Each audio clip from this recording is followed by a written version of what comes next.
Está começando mais um Acredite Se Quiser. E hoje nós vamos falar de um tema muito interessante que já foi muito pedido ali pela galera no Instagram e nos comentários do Spotify. Não é mesmo, senhor Fudiek? Isso aí, PH. Foram vários pedidos aí ao longo do tempo e hoje vamos contemplar esses pedidos aí falando sobre lugares míticos. Sim, sim. E cara, eu não preciso nem falar que isso aí é um papo muito longo e que essa vai ser só a primeira parte. Nós vamos abordar aí 2 lugares míticos com a ajuda do nosso amigo, nosso ouvinte. Inclusive, é ele que mandou o meteoro pra gente. Então, seja muito bem-vindo, Rodrigo Fernandes. E aí? Boa noite, PH. Boa noite, Jackson. Assim, muito bacana estar aqui. É um enorme prazer. Parece que eu sou conhecido agora como o Rodrigo Meteoro, né? Mas aqui eu vou te falar que eu salvei seu nome na minha agenda mesmo como Rodrigo Fernandes do Meteoro. Tá certo. Tá bom. Você já pode botar lá na minha lápide lá. Não tem como não te relacionar com o Meteoro. É o primeiro Meteoro que eu vi na minha vida e eu peguei na minha mão. Então, putz, marcou demais. Tá ótimo. Tá em bom lugar agora. Ele tava aqui na minha estante aqui. Bom tá aí com a galera aí. Você, Jackson. Tá em ótimas mãos. Então daqui a pouquinho, logo após nossa vinheta, nós vamos falar de lugares míticos.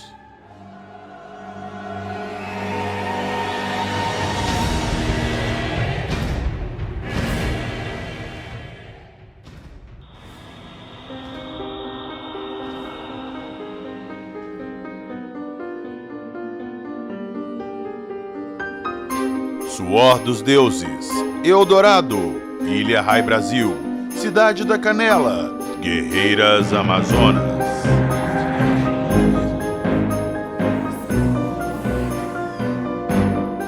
Acredite se quiser.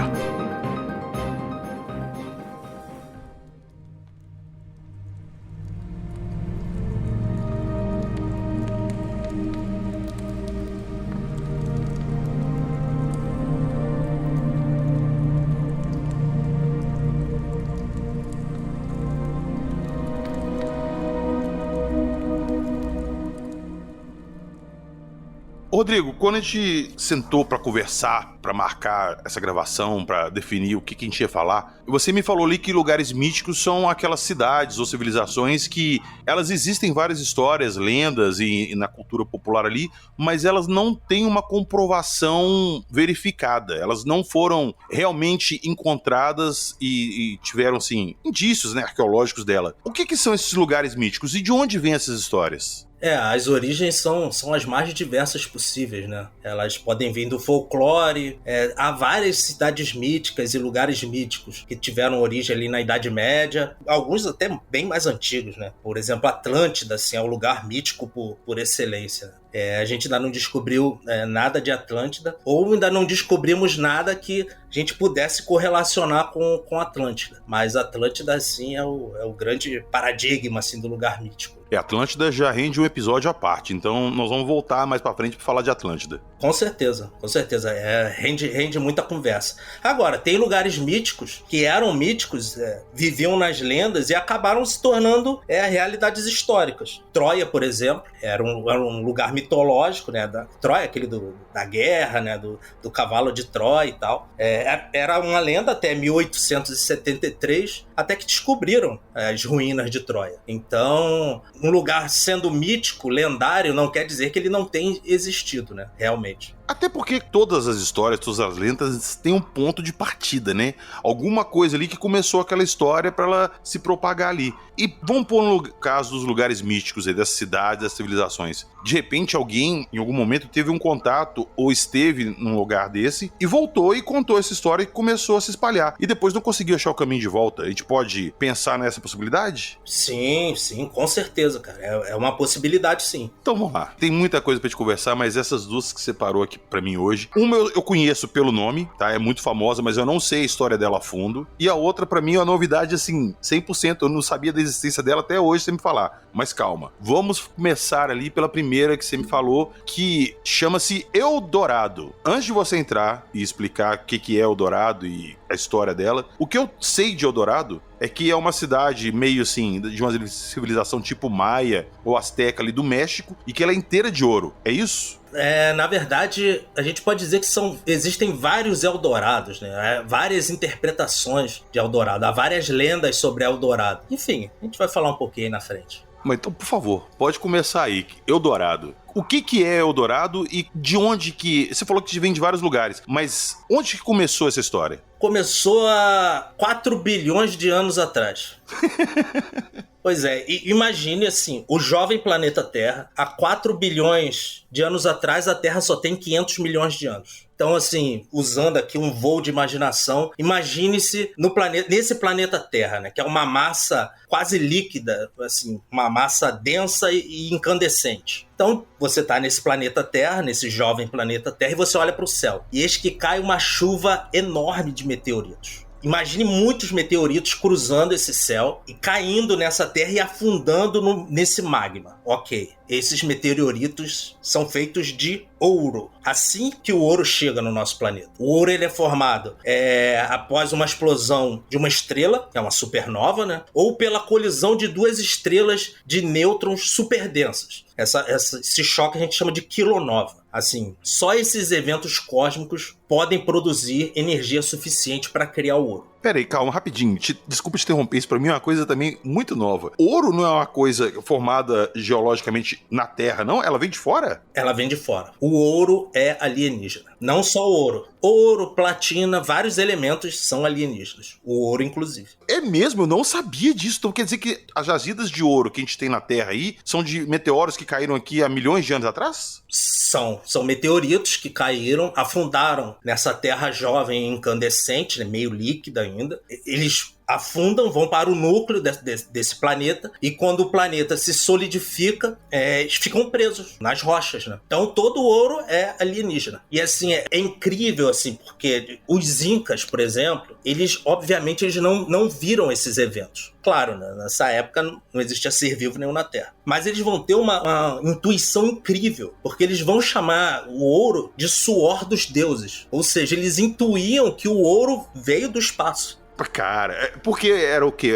Era muito diferente. Porque hoje em dia, ouro é uma coisa que vale dinheiro. Primeira coisa que a gente pensa é isso. Mas o ouro é um dos melhores condutores elétricos que tem, né? Sim, sem dúvida, assim. Pra eles era um pouco diferente do que é pra gente hoje, né?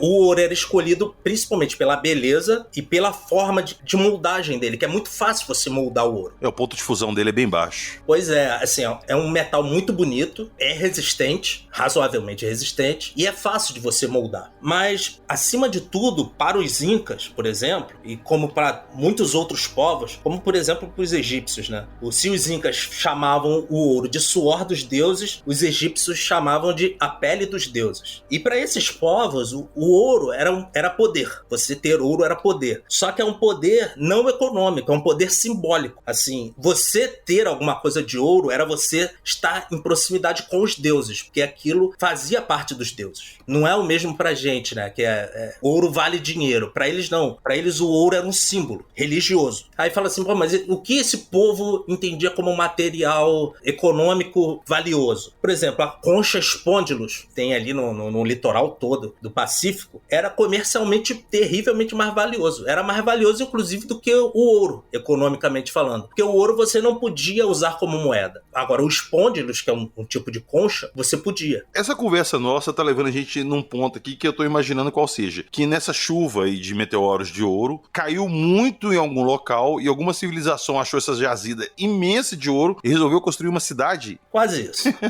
Assim, sim, esses povos sul-americanos, o Eldorado é um mito sul-americano por excelência. Então, como eu disse, esses povos, eles davam um valor muito simbólico ao ouro. Os espanhóis, quando chegam aqui, eles não vão ter essa visão, claro. Eles vão... Atrás da grana, do que o ouro vale. Isso, o valor econômico do ouro.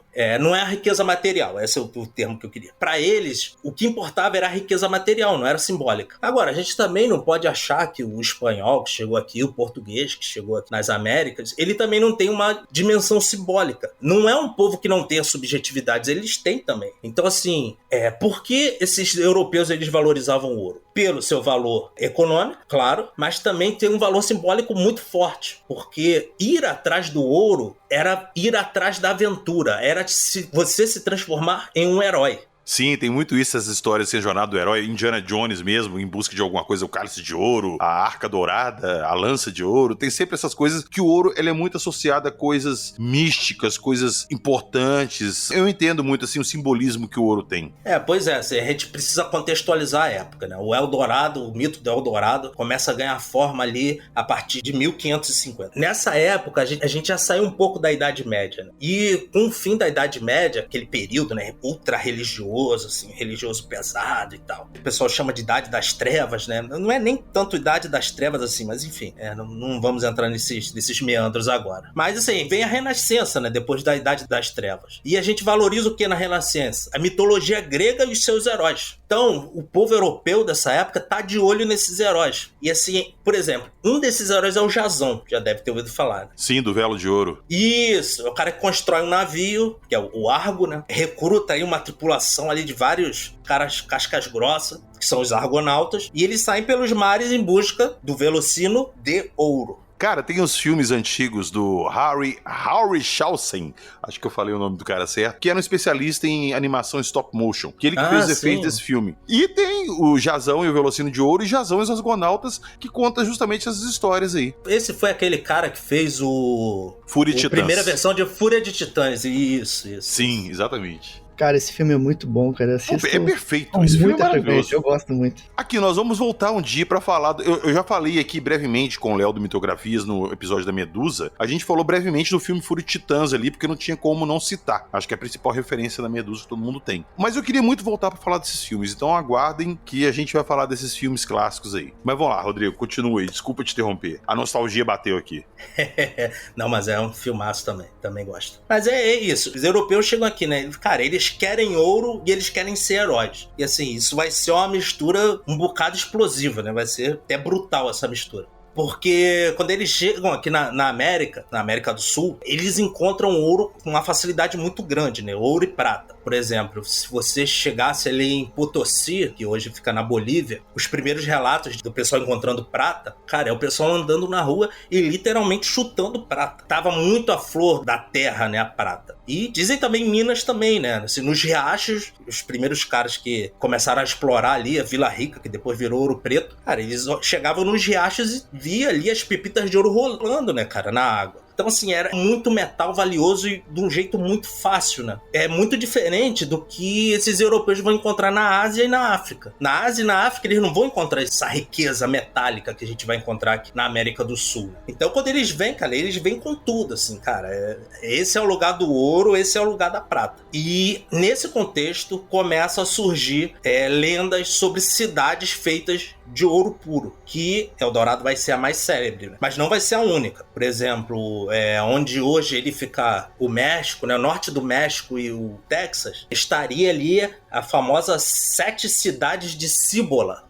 Isso aí também, cara, é uma saga. O cara que foi atrás dessa cidade é um cara chamado Francisco Vasquez de Coronado. Depois vai dar nome ao Rio Coronado. Então, assim, o cara vai sair do México, cara, e vai subir os Estados Unidos, vai até o Kansas para encontrar essa cidade mítica que também teria muito ouro. Alguns falam que seria feita de ouro e outros falam que teria muito ouro. Mas vamos concentrar aí no Eldorado.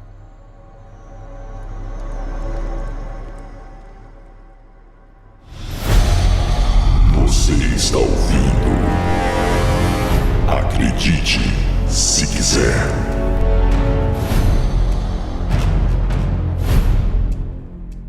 Em 1534, um espanhol chamado Luís Daza, ele tá ali no Equador, então escuta de um índio chamado Muequetá. Um índio fala de uma tribo chamada Muisca, e toda vez que um novo líder entronizado entre os Muiscas, tem um ritual. Qual é o ritual? Esse cara que vai ser o novo rei, ele é embebido em uma resina aderente, e é borrifado no corpo, por cima dessa resina, pó de ouro. Então ele vai ter o corpo todo borrifado de ouro. Esse rei dourado vai ser levado por uma barca para o meio de um lago. em cima dessa barca vão ter vários artefatos de ouro puro. E o que vão fazer? Vão jogar esses artefatos dentro do lago e depois esse rei vai se banhar nesse lago para tirar o ouro. E quando ele sai desse lago, aí sim, ele é o rei de fato. Então esse índio, ele conta essa história, né, pra esse espanhol, e o cara fica completamente louco quando escuta falar isso. Tipo, cara, é um reino onde é uma tribo, é um reino, é uma cidade, enfim, que, cara, tem tanto ouro que o cara literalmente se pinta de ouro, entendeu? E depois se joga no lago. Assim, cara, é ouro pra jogar fora no lago, entendeu? Você tá falando aí que tem essa história, que é uma cidade que tem tanto ouro, assim, que eles esbanjam o ouro com tudo. Essa história, ela é mais... de onde? Porque eu já ouvi, assim, histórias de Eldorado no México, tá? Igual eu te falei, assim, com os astecas ali, alguma coisa assim. E já ouvi histórias de cidades de ouro também na Amazônia. O Eldorado, ele vai estar mais um pouquinho pra frente, eu vou tratar aqui disso, ele vai aparecer em vários lugares, cara. E assim, em vários lugares ao mesmo tempo nenhum, né? Porque vão caçar ele em vários lugares e não vão encontrar. Porque uma cidade inteira de ouro é meio que uma história... É meio inviável fazer uma cidade inteira de ouro, não é? Não, completamente viável. Acho que, cara, o planeta Terra não tem nem tanto ouro pra isso. Eu acredito, assim, que possa ter tido uma quantidade absurda de ouro ali, mas com o tempo ele foi meio que saqueado ali, ou foram pegando e levando para outros cantos e tiraram aquela concentração que tinha ali, entendeu? E isso pode ter dado origem à lenda, mas enfim, continue. Pois é, aí as pessoas vão começar, os espanhóis vão começar a ouvir essa história desse rei dourado, até que vai aparecer um desenho no mapa mostrando a localização de uma província de El Dorado, em espanhol, né? Província de El Dorado, que depois vai ser resumido para Eldorado. Então, assim, esse rei e esse ritual, na imaginação mítica do conquistador espanhol, vai acabar se transformando numa cidade. Vai ter ali uma transformação do mito, né? O mito vai se expandir, não vai ser mais um rei dourado, vai virar uma cidade dourada. E, assim, um dos caras que mais ajudou nesse aumento, né, da lenda foi um cara chamado Juan Martínez. Em alguns lugares aparece ele como Johannes Martínez. Um pouquinho diferente a grafia do nome. De qualquer forma, cara, é um personagem muito obscuro, ninguém vai saber ao certo quem é esse cara. Mas ele vai escrever um negócio chamado Relación de Martínez. O que ele conta nesse manuscrito? Ele está numa exploração pela floresta de onde hoje é a Guiana. Ele vai atrás de um lugar chamado País da Canela, né? Que seria outro mito também, né? É um país onde teria canela, assim, de uma forma absurda, né? Tudo seria feito de canela. Canela que você fala é aquele pauzinho de pôr em canjica? Sim. A gente não pode esquecer que nessa época a canela valia tanto quanto o ouro, cara. Era uma especiaria, né? Que vinha só de fora. Isso aí via do Extremo Oriente da época. A canela, né, a noz moscada, a pimenta, isso era muito caro. E surgiu esse mito, esse país da canela, que seria, assim, cara, um paraíso de canela, né? Você imagina quanto valeria isso. Não que você gostaria de ir em lugar desse, não, que só de sentir o cheiro de canela o olho arde. Porra, e haja mingau, né? Pois é, haja canjica. Canjica. Aqui no Rio a gente bota muito no mingau, né? Mas enfim, tava esse Juan Martínez, esse cara obscuro, tava buscando ali o país da canela, onde hoje é a Guiana, e, cara, ele se perde. Em alguns relatos dizem que ele se perde, em outros que ele é traído. De qualquer forma, ele se perde na floresta. E ele é capturado por uns índios. Esses índios pegam ele e levam para uma cidade chamada Manoa, onde ele vai ficar 7 meses, ali como prisioneiro dos índios, né? Cara, essa cidade, segundo esse manuscrito, é uma cidade fantástica, assim. Ela fica em um vale cercada por uma montanha de ouro, por uma de prata e uma de sal. Sal? Sal. Pois é. Eu sei que sal nessa época também valia bastante, mas é estranho você parar pra pensar num mito que tem uma montanha de ouro, uma de prata e uma de sal. E uma de sal, exatamente. E no centro dessa cidade tinha um palácio gigantesco, né? Um palácio feito de alabastro. E esse palácio era guardado, pra você ter ideia da parada, da surrealidade do negócio. Ele é guardado por 2 leões que eram presos por correntes de ouro. E dentro desse palácio, esse palácio era constantemente super iluminado e era iluminado por 4 lâmpadas mágicas, que, segundo o nosso amigo Martínez, iluminavam mais do que o sol. E ele não sabia qual era aquele material, né, que ficava ali 24 horas iluminando e iluminava mais do que o sol, né? Aí veio alguma coisa aí radioativa, né? Ou ufológica. Ou ufológica, pois é. Esse relato, assim, apesar de ser altamente viajante, ele vai ser muito importante para sedimentar aí o mito do Eldorado. Por quê? porque era uma narrativa que não era contada por um índio, era contada por um europeu, mesmo sabendo, sem saber se esse cara existiu realmente, né? Mas era um europeu, então assim, isso transforma a suspeita da existência do Eldorado em uma quase certeza. E aí, cara, vão ser várias expedições em busca do Eldorado, vão ser muitas e muitas e muitas e muitas. Vai ter a expedição de um cara chamado Gonçalo Quezada, vai ter a do inglês, do Sir Walter Raleigh,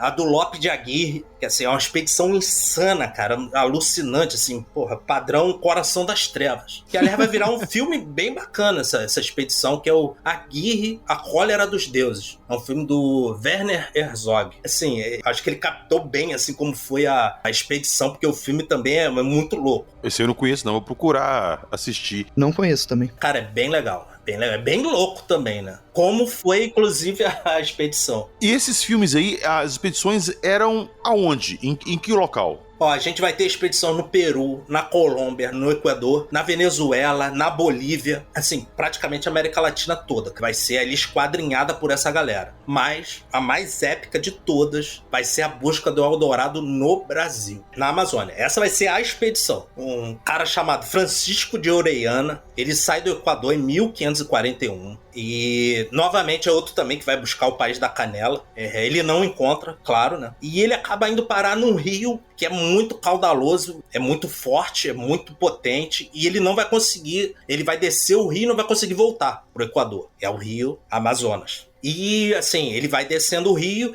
e nos lugares que ele consegue parar, ele vai ouvindo dos índios de novo aquela história, que existe uma cidade do ouro e que tá rio abaixo. Cara, e ele vai descendo o Amazonas atrás disso. E ele fica 7 meses, cara, nessa viagem. Quase 5.000 quilômetros ele vai percorrer pelo rio Amazonas. Foi o primeiro europeu a percorrer o Amazonas. Finalmente ele vai conseguir, ele sai, né, ali na altura do Marajó. Ele foi do Peru até a Foz do Rio, no Marajó.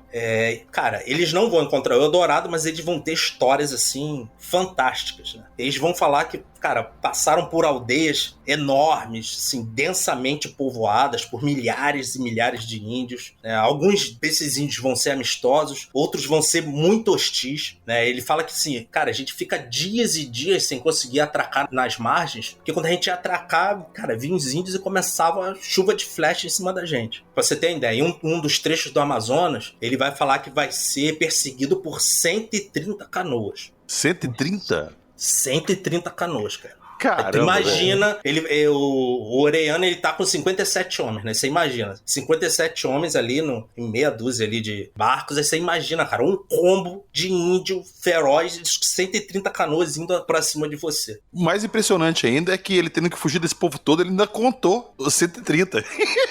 Sim, pois é. Enfim, assim, mas dentro dessas tribos aí, ferozes e tal, cara, vai ter uma que é o quê? Chefiada por mulheres guerreiras. As Amazonas. Exatamente. Mulheres brancas, altas, cabelo super comprido, trançado, todas usam cabelo trançado, estão nuas, e segundo ele, cada uma tinha força e habilidade de 10 homens. E assim, elas viviam, segundo contam pra ele depois, né? Eles viviam numa cidade só de mulheres, que era riquíssima e, de novo, repleta de ouro e prata. Aí ele pergunta, uma curiosidade dele, que eu acho que é de curiosidade de todo mundo, né? Mas como essas mulheres tinham filhos, né? Então ali o índio que contou essa história, né? O nativo, ele vai falar, ó, as Amazonas fazem o seguinte, elas convidam índios guerreiros de outras tribos para a cidade das Amazonas, elas engravidam desses guerreiros e tinham um filho. Se fosse homem, ou elas matavam a criança ou entregavam ao pai da criança. Se fosse menina, a menina fica na cidade para ser criada como guerreira e se tornar também uma amazona. E assim,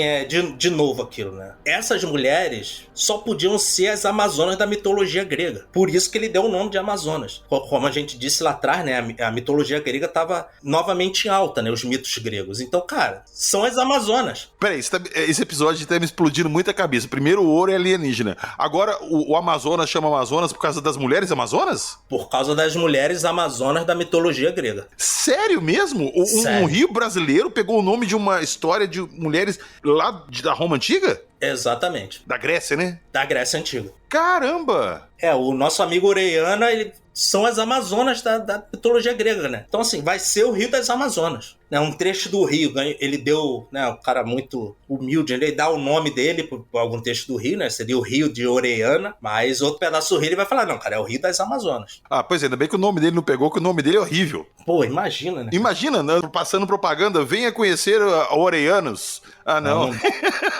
Não Amazonas é mais dramático. Não dá. Ele vai voltar pra Espanha, né? E quando ele conta essa história lá, vai ter um frade que tá com ele, que vai escrever essa história, enfim, vai botar no papel. E quando ele conta isso, cara, ninguém acredita nele. Assim, cara, esse cara tá... Assim, a gente, né, acredita nos negócios fantásticos, mas esse cara acho que exagerou um pouquinho. Mas mesmo assim, ele consegue patrocínio pra fazer mais uma viagem. Ele quer voltar, assim, passa altos perrengues, mas ele quer voltar pro Rio Amazonas. Porque ele acredita que realmente ele estava perto do Eldorado e, assim, deu um azar de não encontrar. E agora ele quer fazer o caminho inverso. Ele quer chegar no Pará e descer o rio até os Andes. Como ele ia fazer isso? Não se sabe. Mas, assim, de qualquer forma, cara, ele quando ele chega no Pará, ele vai se perder logo ali na foz. O Jackson já foi ao Marajó. Não foi ao Marajó, Jackson? Eu fui até Colares. Colares. De frente para Marajó. Tu sabe que aquela foz ali, cara, tem milhares, literalmente milhares de ilhas, ilhotas, igarapés. Cara, é um lugar labiríntico. E esse cara, assim, que ele vai andar, ele vai percorrer o Amazonas inteiro, mas quando ele volta, ele fica perdido ali, na foz. E ele não consegue nem, assim, ele não consegue nem entrar no Rio Amazonas de novo. E ele vai morrer ali, obviamente, sem encontrar o Eldorado. Se ele morreu, como é que a história dele voltou? É porque, assim, a gente fala assim, né, a Orellana, mas geralmente era muita gente, né, que vinha junto, eram várias, não foi a equipe navios. toda que morreu, não, ele específico. Não, ele especificamente morreu, ele foi um dos poucos azarados que morreu. Cara, mas não é tanto azar assim, não, nessa época na Amazônia, a malária devia comer solta, febre amarela. Não, aí a gente, né, tem que entender também que, assim, não existia mapa, né, assim, existiam mapas, mas os mapas mapeavam um pouco. O mapa da época tinha um dragão no meio do mar, tinha uma águia gigante no céu. O mapa antigamente, cara, era tudo da imaginação, porque você não conhecia nada. Você imaginava o que tava ali e punha no papel. Tinha, inclusive, a próxima ilha que a gente vai falar um pouco mais à frente. Aí, tá vendo? Pois é, mas assim, é curioso, né, que o que mais se aproximou do Eldorado como coisa tangível estava pertíssimo da capital da Colômbia, cara. Menos de 60 quilômetros de Bogotá, que era o Lago Guatavita. É um lago enorme, assim, a circunferência dele é um círculo, assim, cara, quase perfeito. E muito provavelmente foi formado ali com a queda de um meteorito, né? De ouro. Vai saber, né? Não, é porque você falou que o que mais se aproximava ali era o lago, eu imaginei que porque o lago tinha alguma coisa de ouro. E tem, porque esse ritual do Rei Dourado existiu mesmo, não era conversa do índio. E acontecia nesse lago. Então, por que o negócio ficou meio dúbio, assim? Tipo, cara, será que isso existia? Será que não existia? Porque foi um ritual que existia, mas ele se encerrou antes dos espanhóis chegarem à América. Então, quando os espanhóis chegaram, eles só ouviram histórias, mas eles não viram o ritual, porque não se fazia mais. Mas assim que tem algumas provas, assim, de que realmente aquilo ali acontecia naquele lago, no Lago Guatavita, começaram várias tentativas de se drenar o lago. Você imagina um lago enorme, um reservatório de água gigante, assim, alguém tem a genial ideia de querer drenar aquilo ali. Você imagina. Ainda mais naquela época. Ainda mais naquela época, assim. A primeira tentativa, pra você ter ideia, de 1580. Já começaram a tentar drenar o lago. Em todas as tentativas vão encontrar artefatos de ouro. Então, assim, realmente aquele ritual era verdadeiro. Jogavam artefatos de ouro no lago. Só que encontravam muito poucos, assim. Não compensava o custo e o trabalho que se tinha de drenar um lago, assim, de grandes proporções. Pra você ter uma ideia, em 1898, um inglês muito sem noção chamado Hartley Knowles, cara, ele fica 6 anos tentando drenar o lago. E ele conseguiu drenar o lago todo. O lago ficou seco. Mas, assim que o assoalho do lago, o fundo do lago, fica exposto ao sol, cara, ele endurece, vira concreto. Então, assim, você não consegue tirar nada do meio do concreto. Então, assim, ele tira, assim, meia dúzia, assim, de objetos, né? Pouquíssimo. Meia dúzia não, acho que foram 40 objetos. Mas pequenos, objetos pequenos. Tanto que a empresa dele falha, assim. Ele criou uma empresa para drenar o lago e para explorar. Aquela empresa faliu, assim, no modo... Cara, afundou sem fazer bolhas, literalmente. E assim, esse lago foi muito maltratado, né, durante os séculos. Depois ele vai voltar a encher, mas hoje o governo colombiano proíbe, assim. Não se pode procurar nada no Lago Guatavita. Mas, curiosamente, foi o que mais se aproximou do Eldorado, né? E tava ali, pertinho ali da capital da Colômbia. Não precisava nem ter ido, invadir a selva, enfim, passar essas aventuras todas. Mas o importante era a aventura. Sim, sim. Tanto é que a gente tá falando deles até hoje, né? 400 anos depois. Isso aí deu muita margem pra muitos livros, muitas histórias, saca? Sobre a procura da cidade perdida, da cidade do ouro. Não, isso aí é um assunto riquíssimo na literatura e no cinema. Inclusive o Orellana, ele aparece, ou melhor, o esqueleto dele aparece lá no Indiana Jones e o crânio, como é que é? O Reino da Caveira de E Cristal. o Reino da Caveira de Cristal. Ele aparece lá, o esqueleto lá do nosso amigo Orellana. Nesse filme do Indiana Jones, eles vão procurar a cidade de ouro também, não tem isso? Esse filme é tão ruim que eu nem lembro da história dele, cara. Eles vão, na verdade, acho que eles vão procurar outra lenda, né? Que é a dos crânios de cristal, né? Sim, mas acho que tem uma cidade de ouro, alguma coisa assim no meio da história. É possível, é possível. Enfim. E o que era o Eldorado? Pra terminar aqui, finalizar o Eldorado, o que era o Eldorado? Era a soma da ganância de conquistadores, a ganância absurda, seja por heroísmo, seja por ouro. Então é a ganância dos caras, mas a necessidade dos nativos, né, de se livrar daqueles conquistadores, cara, que realmente eram brutais, né? Então, assim, nesse caso, a melhor estratégia era mesmo dizer, cara, tem uma cidade do ouro, mas ela tá depois do próximo horizonte, depois da próxima cordilheira, depois da próxima curva do rio, né?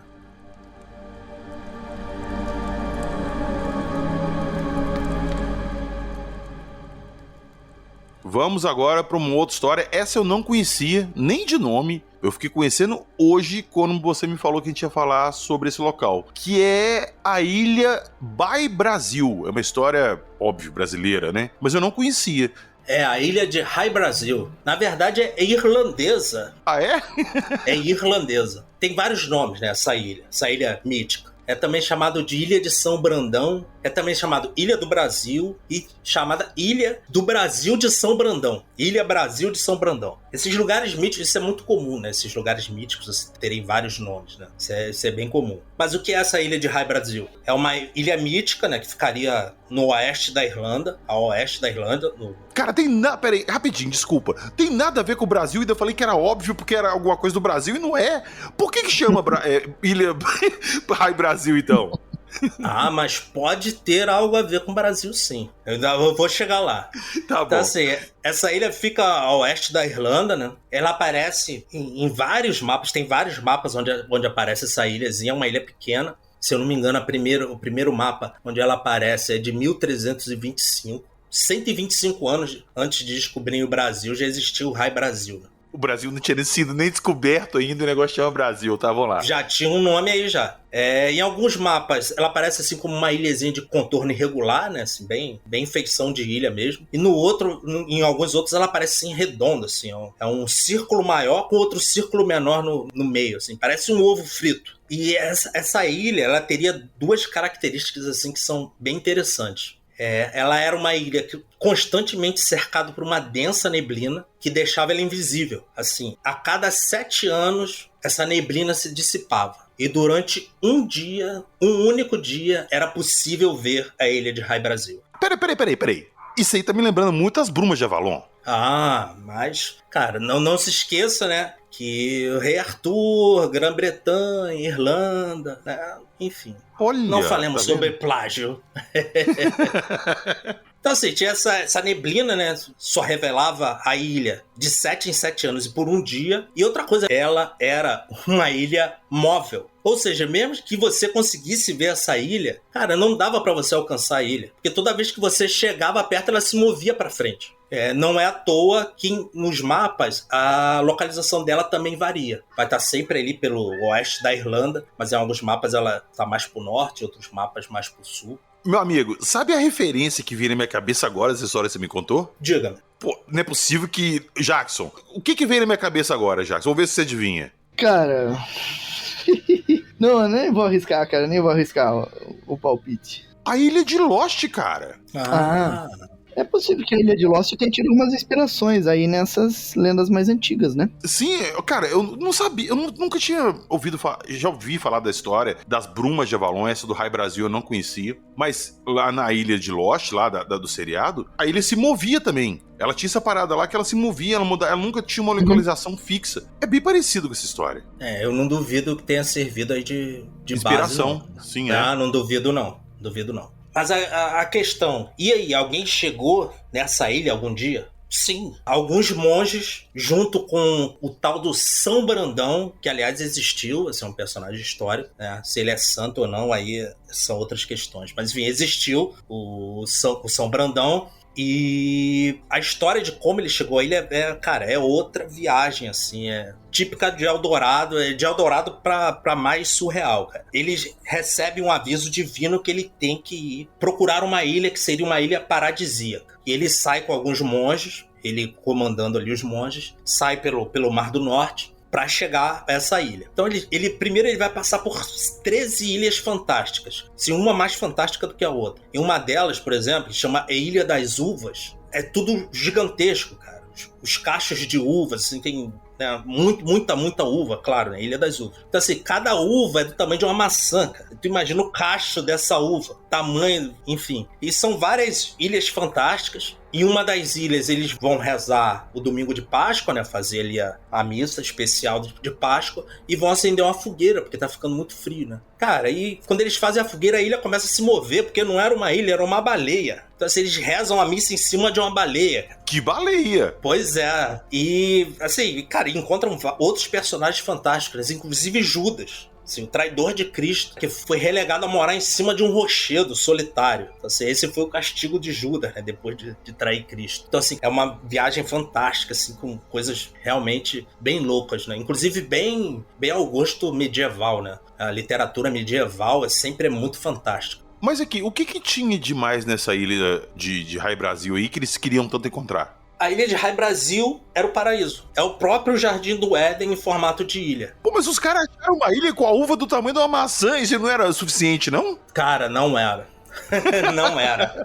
Não era, porque na High Brasil ele vai chegar lá, né? Ele consegue chegar lá. Na ilha de High Brasil, cara, se não me falha a memória, foram 7 anos também. O 7 também é uma simbologia muito, muito poderosa, né? Um número muito poderoso. Então aí tem as 7 cidades de Cíbola, que a gente já falou. Tem as 7 cidades no Piauí, aqui no Brasil. Dentro aí da simbologia dos números, 7 é realmente muito poderoso. Tem as 7 cores do arco-íris, 7 notas musicais, enfim. 7 pecados capitais. 7 pecados capitais, bem lembrado. Então assim, ele chega na ilha. E assim, cara, lá não tem só uva, lá tem todas as árvores frutíferas do mundo. Assim, tudo gigante. Assim, a fartura é ilimitada. E nem precisava de ter fartura, porque lá ninguém sente fome, ninguém sente sede, ninguém sente sono, ninguém envelhece. Lá não tem noite, só tem dia. Então, assim, não tem trevas, né? É um dia eterno. E, assim, isso foi para quê? Para São Brandão ver que realmente existe um paraíso. Que toda pessoa, né, que for bondosa ali, seguir todos os preceitos católicos, cara, ele realmente tem um lugar paradisíaco para onde ele vai depois de morto. E assim, o trágico da história é o seguinte, que o São Brandão, ele vai chegar à ilha, mas assim que ele chega aí, ele fala assim, cara, você não pode ficar aqui. Assim, porque tua missão é contar pros outros, entendeu? Que você viu. E esse, cara, é isso. É Moisés, né, cara? Viu a terra prometida, mas não vai poder ficar não, cara. Então, aí tá lá, São Brandão volta tudo de novo. Mas ele traz uma prova irrefutável de que ele realmente ele esteve nesse paraíso. Que ele volta com um barco abarrotado de pedras preciosas. E as pessoas na época realmente acreditam, pô, o cara só pode ter ido no paraíso.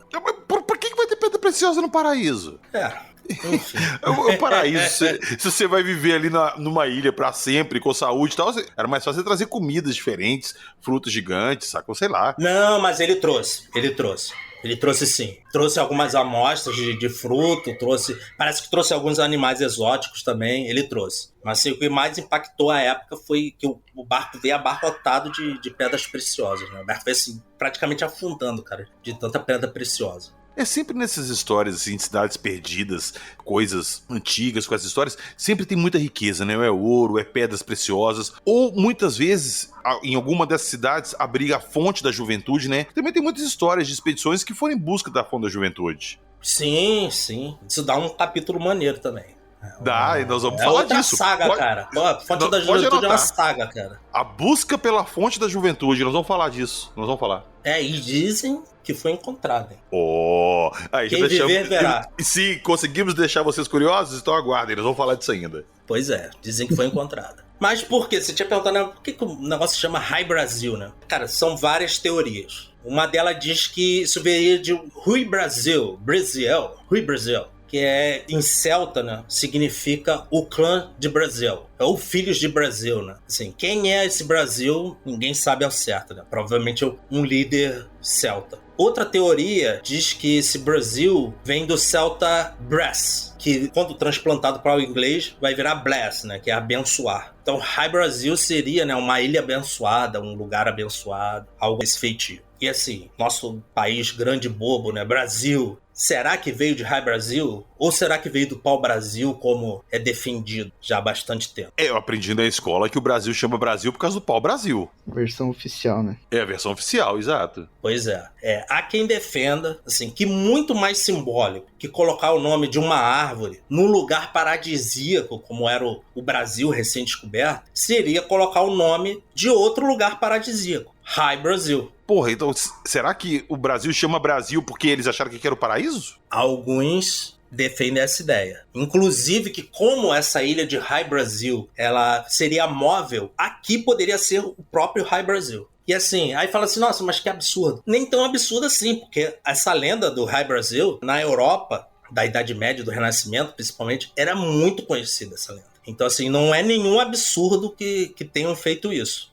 Porque a gente foi colonizado por europeus. Então, se a lenda veio de lá, eles poderiam ter trago essa lenda e colocado o nome aqui. Agora, eu não sei, tem umas coisas assim na história que meio que fica meio assim, naquela neblina, né? Você não sabe exatamente o que aconteceu. Tem uma história oficial ali, é aquela que você aprendeu e ela é passada pra todo mundo e fica essa história como sendo verdadeira. Eu não vou entrar nisso aqui agora, mas é igual a história do Aleijadinho, você já ouviu falar? Sim, que alguns defendem que ele não teria existido, Exato. né? Pra quem tá escutando a gente e não sabe, Aleijadinho é um escultor muito famoso, que tem várias esculturas espalhadas, principalmente em Minas Gerais, Congonhas, Ouro Preto, e que era um escultor habilidosíssimo, mas ele tinha lepra. E ele amarrava os instrumentos ali de esculpir nos tocos da mão e ia fazendo várias estátuas, e são estátuas assim maravilhosas. Mas o que se defende muito é que Aleijadinho foi criado para dar um tom dramático à história e a gente valorizar mais as obras como um esforço sobre-humano de alguém que não tinha condição de fazer, quando na verdade elas foram feitas por vários artistas e para valorizar a história foi criada a história do Aleijadinho. Mas o meu ponto é que às vezes pega-se uma história e muda ela para ela ficar mais assim aceitável para as pessoas. É uma história bonitinha, uma história legal.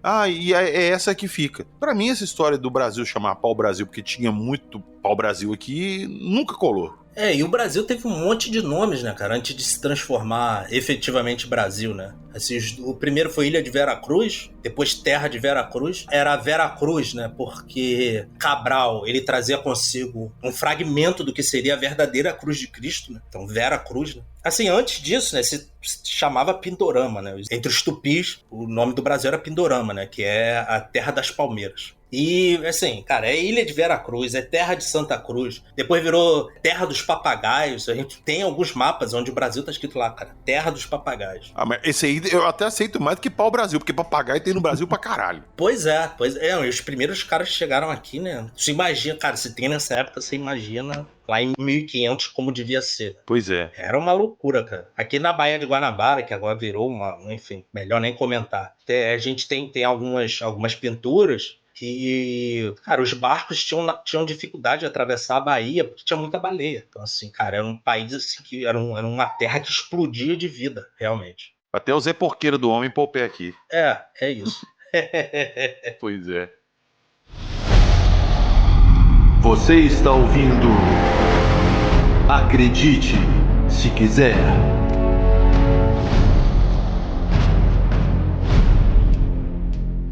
Então nós começamos nesse episódio a falar de lugares míticos. Nós vamos voltar nesse assunto. Nós já soltamos vários episódios que virão aqui. Nós vamos falar aí de a busca pela fonte da juventude, Atlântida, civilizações maias e incas. Então aguardem que o Rodrigo vai ser figurinha carimbada aqui no Acredite Se Quiser. Rodrigo, valeu demais por esse primeiro papo nosso aqui. Muito obrigado. E fique à vontade aí para deixar o seu recado pro pessoal que tá escutando a gente. Não, eu que agradeço, cara. Como eu disse aqui em off, eu sou fã de vocês, assim, de você, do Jackson. Realmente é um enorme prazer, cara. Eu que agradeço. Obrigado aí pela oportunidade. Pô, valeu. Tamo junto. Geralmente eu deixo tudo que nós falamos no episódio lá na descrição do episódio do Spotify. Mas, naturalmente, o Sr. Jack ainda não tem nada sobre isso lá no Fenômeno. Mas o Rodrigo aqui me falou que tem alguns mapas da época que foram desenhados que retratam essas histórias que nós contamos. Então eu vou deixar elas para vocês na postagem do Instagram e, se possível, também na descrição do episódio no Spotify.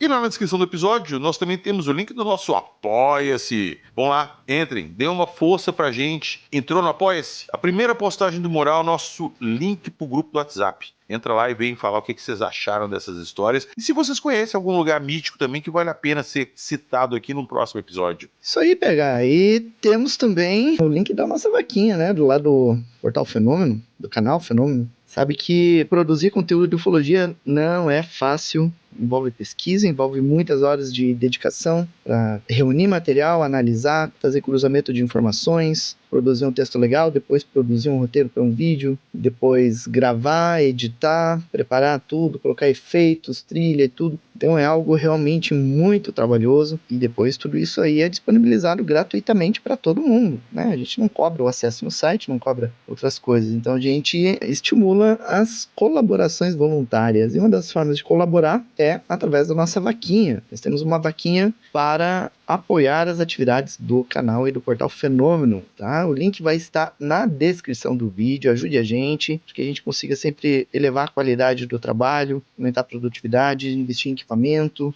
até mesmo no armazenamento no site. É muita informação que tem lá, é um dos maiores sites sobre ufologia da internet. Então o custo realmente é altíssimo e a gente disponibiliza isso gratuitamente, não precisa nem cadastro para isso. Exato, entrou, tá lá prontinho para você pegar o que você precisar. Isso aí, então ajude a gente a continuar nessa caminhada aí, através da nossa vaquinha. O link vai estar na descrição do episódio. É isso aí, Sr. Jack. E lá na descrição do episódio também tem o link da nossa loja, skinwalker.com.br, Skinwalker com Y. Camisas, canecas, bandeiras, livros, revistas, ETs do pote, miniaturas de ET, de outros bustos, de outros personagens, de histórias, enfim. Dê uma conferida lá que sempre tem novidade. E já que vocês estão dando um rolê pelos nossos links, lá no nosso Instagram, do Acredite Se Quiser, nos destaques do Instagram, tem link para compras da Amazon. Você vai fazer uma compra na Amazon? Entra pelo nosso link, dá uma forcinha pra gente. Entrando pelo nosso link, a compra entra como se fosse indicação do podcast e gera uma comissão pra gente.